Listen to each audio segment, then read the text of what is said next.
Hey, good morning, everybody. Welcome to Wallace Hartley Presents. My name's Glenn Lamont. I'm your host. I'm a frontline worker here in Vancouver, British Columbia.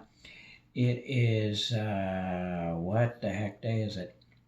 Tuesday, April 21st at 07:35 in the morning. And welcome. I was a little slow last week, didn't get a video up in time, but that's okay. I'm here now. And I want to talk about a couple of things that are pretty important. I think first, I'd like to focus on, I hope everyone's doing well. I hope everyone is taking care of one another, still social distancing, stay at home, stay safe, all that stuff. But look after yourself in whatever way makes sense to you, as long as it's healthy and good for you. Tough times for everybody, man. It's been 5 weeks now of self-isolation, social distancing, and I'm not sure how everyone's doing. I know those of us who are still working in my case, addictions and mental health, or other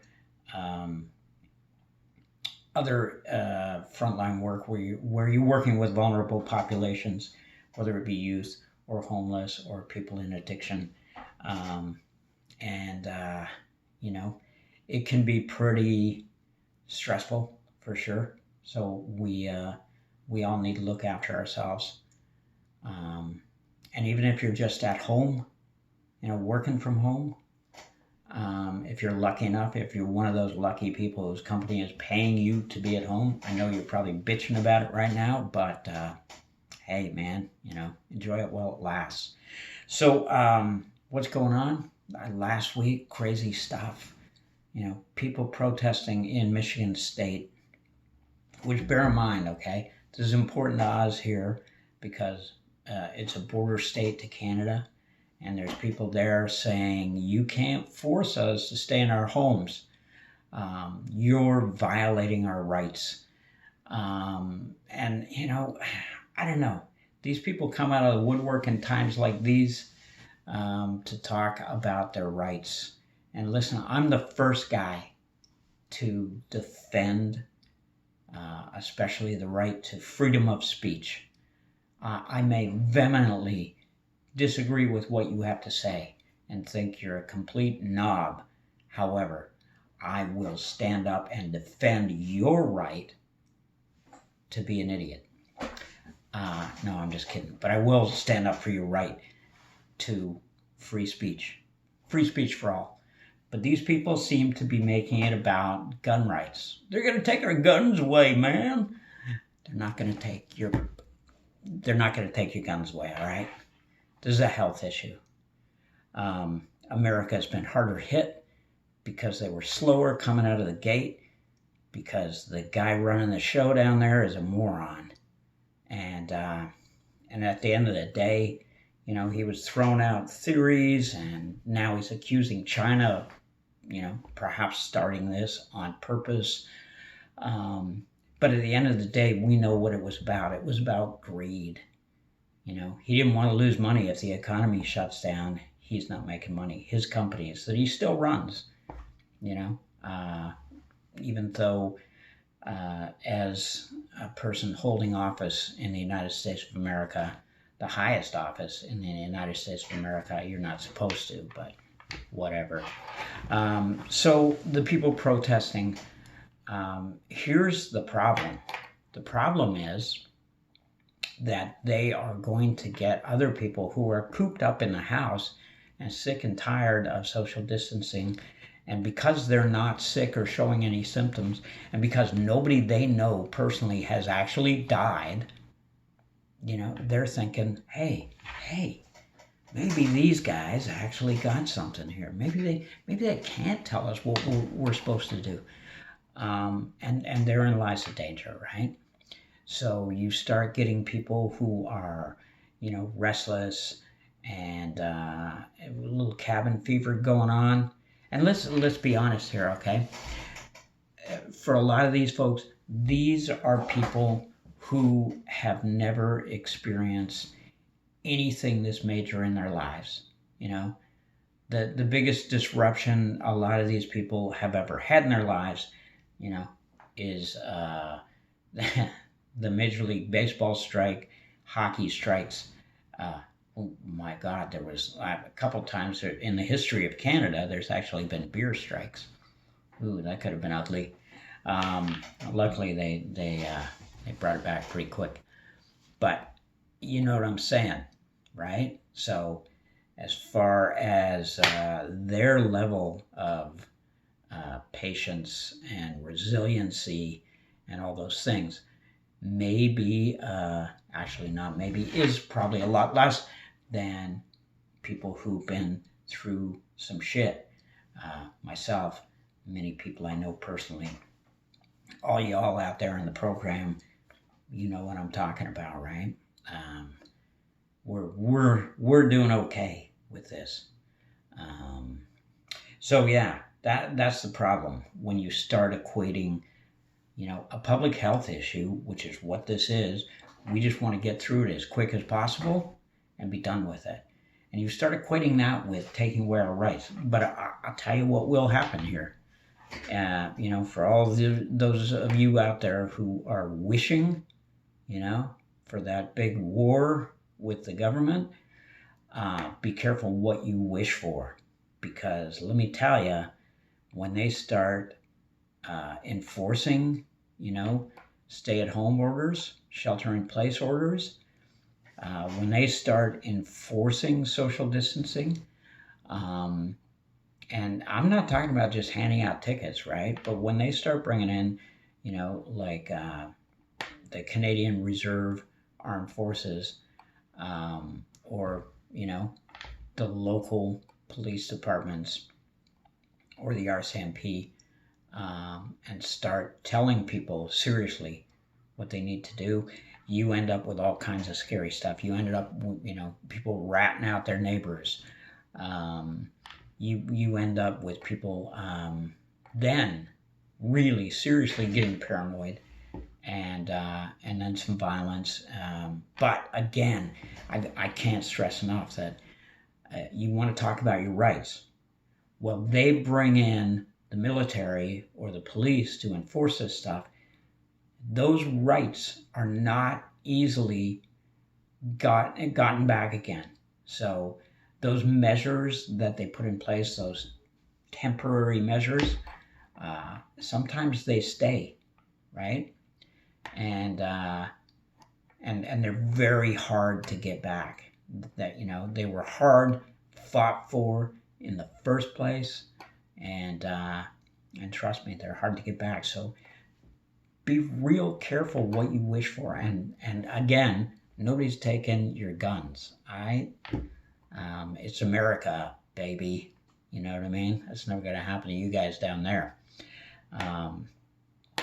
And what else? So we've had a few people in local government here. I believe they made a mistake when they did this.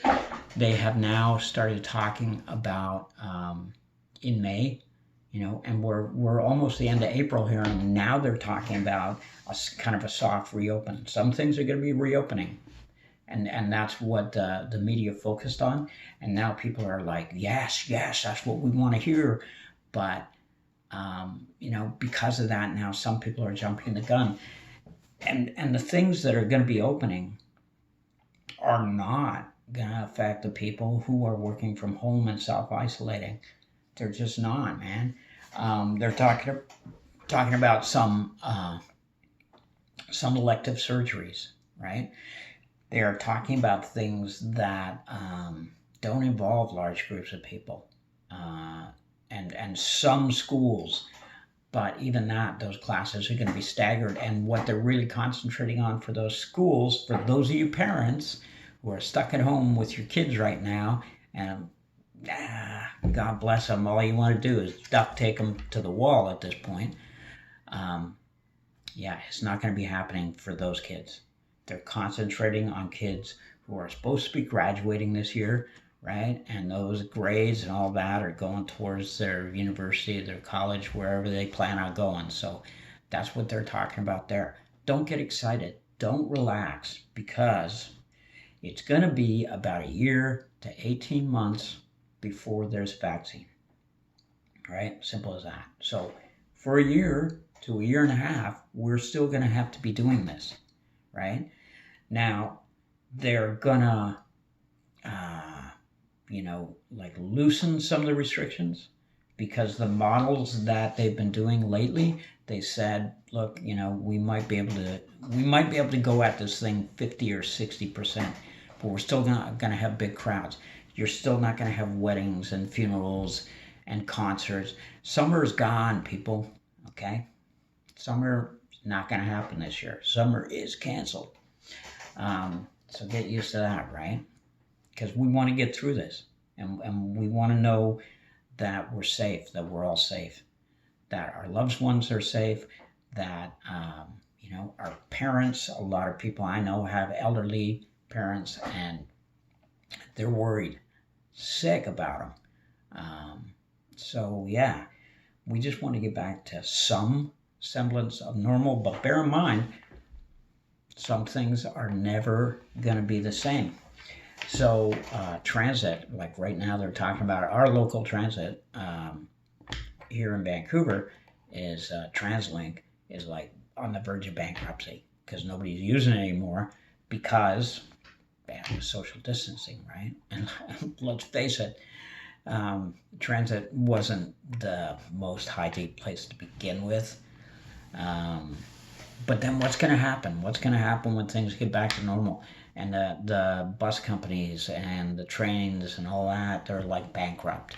So not everybody can drive to work. What are they going to do? Are they going to have something in place for that? And right now, there's a lot of healthcare workers who work shifts in hospitals and things like that going, well, what are we supposed to do? How are we supposed to get to work? I didn't drive when this thing started, so, it's not like I can start now. So is the government, on all levels, municipal, provincial, federal, are they going to provide that transportation, right? So this is a whole different scenario than anything we've experienced. And maybe now we're not going to be bailing out banks. Maybe now we're going to be bailing out, transit companies. We're going to have to leave things in place, like, the CERB, basically the universal income, the $2,000 a month, whatever it is. Well, by the way, word of warning, that $2,000 a month, if you are receiving it, that is taxable income, man. So make sure you're keeping a bit of that aside. I know that sucks to hear that, because now you're making even less, because $2,000 a month, shitty, not enough for most people. This is the most expensive city in Canada, one of the most expensive cities anywhere in the world. So yeah, do the math. But if you got it, if they just, especially if you just did your taxes and then it has just appeared, with direct deposit in your bank account, you think twice before you spend it. Find out if you're actually eligible, and if you are, keep some aside, because you're gonna owe that money at the end of the day. Once again, I didn't upload a video last week, so I went on way too long. Thank you for listening, watching. Please subscribe. Leave your comments down below. Comments, that's what I'm looking for right now. I am looking for some more dialogue. Like, please leave some comments so that I can respond to that in the next video. I'm going to do my best to keep you updated on what's going on here with us, and I would appreciate input from other folks, around the country and in the U.S. So please, if you're a subscriber, share this with your friends.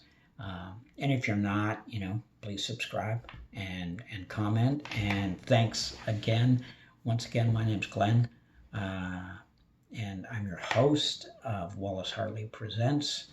And shortly, soon, we're going to have the podcast, video podcast, up and running. In the meantime, stay home, stay safe, hang in there, people. We're going to do this. We're going to get through it.